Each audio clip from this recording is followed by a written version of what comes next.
தாய்லாந்துல இருந்து direct import வந்து களிமண்டபம் அங்க வந்து ரொம்ப களிமண்ணா ரொம்ப ஃபேமஸான ஃபார்ம். அவங்க கிட்ட இருந்து டைரக்டா செலக்டட் பீஸ் இவன்.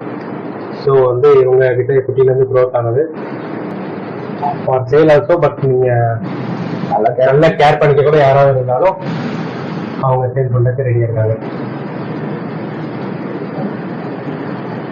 நைஸ். இவர்தான் வந்து நம்ம ஷாப்போட ஐடென்டிட்டி. எத்தனை வருஷமா இருக்காரு நம்ம கிட்ட? 6 years கிட்ட சிறுசுல இருந்தா நீங்களே வளர்த்ததில்ல. ஆக்சுவலா அவங்க சேல்ஸ்க்காக வச்சுட்டாங்க. பட் ஒரு நல்ல கேரிங்கா இருக்கக்கூடிய யாராவது இன்ட்ரெஸ்டடா இருக்கீங்க அப்படின்னா அவங்க சேல் பண்றதுக்கு ரெடியா இருக்காங்க. ஸோ அவங்க குட்டியில இருந்து அவங்ககிட்டே வளர்த்தது நல்ல சைஸ் இருக்கு. இவங்களோட சைஸ் என்ன பிரதர்? 1 feet plus இருக்கும். 1 feet plus 1.5 feet. என்ன ரேட் கொடுக்குறீங்க? சூப்பர் ரெட் சூப்பர் ரெட் களிமண்ண ஃபார்ம். ஓகே.